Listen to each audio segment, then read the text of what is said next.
best storyteller you'd ever want to meet, but also unbelievably popular on the Hill, which helped a lot. I'm also standing here today in no small part due to the hard work of the brilliant folks who interact with the legislature and other stakeholders on behalf of the White House, including Louisa Terrell, Rima Doden, Tona Boyd, Minion Moore, Ben LaBalt, and Andrew Bates.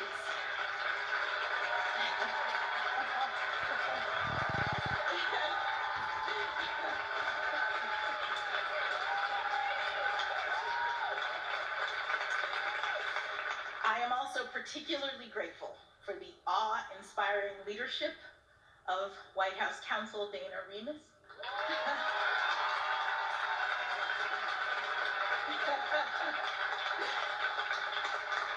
Of Paige Herwig, where's Paige? And Ron Klain. They led an extraordinarily talented team of White House staffers in the Herculean effort that was required to ensure that I was well prepared for the rigors of this process and in record time. Thank you all.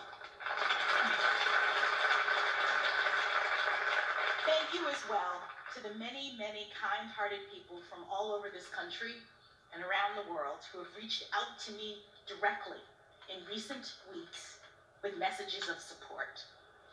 I have spent years toiling away in the relative solitude of my chambers with just my law clerks in isolation, so it's been somewhat overwhelming in a good way to recently be flooded with thousands of notes and cards and photos expressing just how much this moment means to so many people.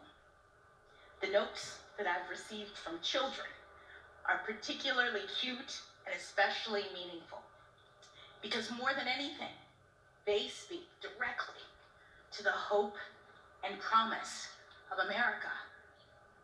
It has taken 232 years and 115 prior appointments for a Black woman to be selected to serve on the Supreme Court of the United States.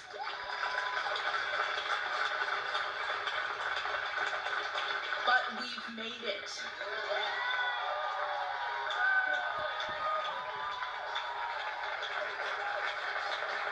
We've made it, all of us, all of us.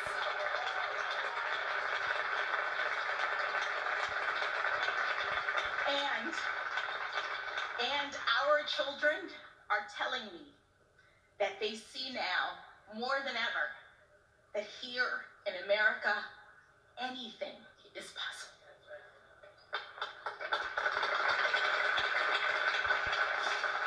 They also tell me that I'm a role model, which I take both as an opportunity and as a huge responsibility.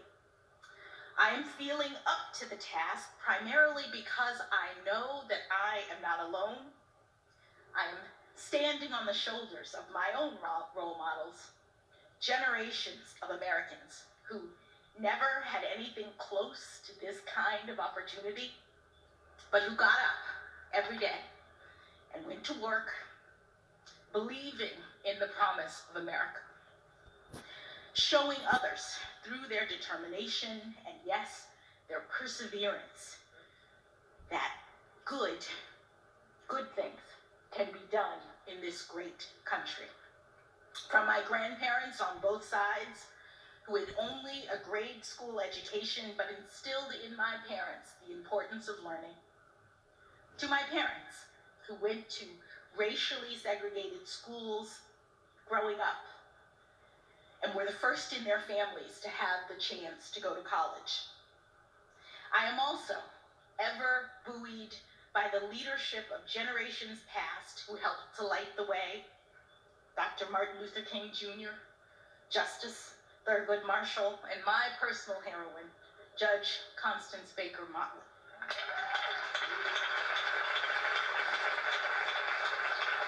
They and so many others did the heavy lifting that made this day possible.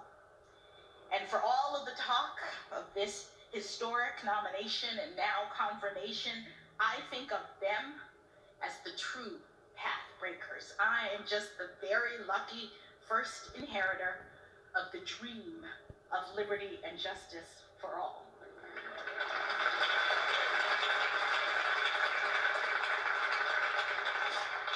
To be sure, I have worked hard to get to this point in my career, and I have now achieved something far beyond anything my grandparents could have possibly ever imagined. But no one does this on their own. The path was cleared for me so that I might rise to this occasion.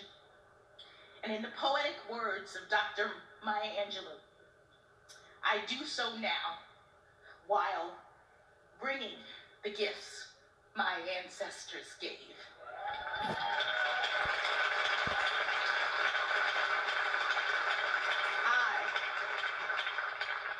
I am the dream and the hope of the slave.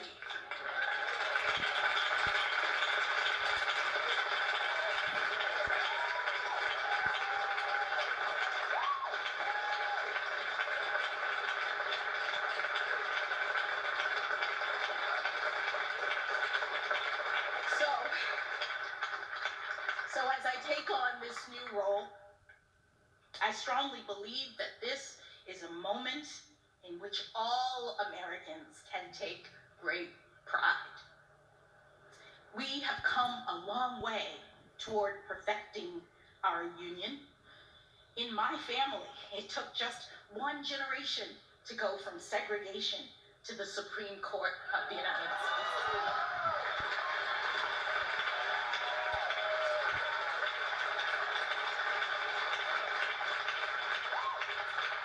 And it is an honor, the honor of a lifetime, for me to have this chance to join the court, to promote the rule of law at the highest level, and to do my part to carry our shared project of democracy and equal justice under law forward into the future. Thank you again, Mr. President and members of the Senate, for this incredible honor.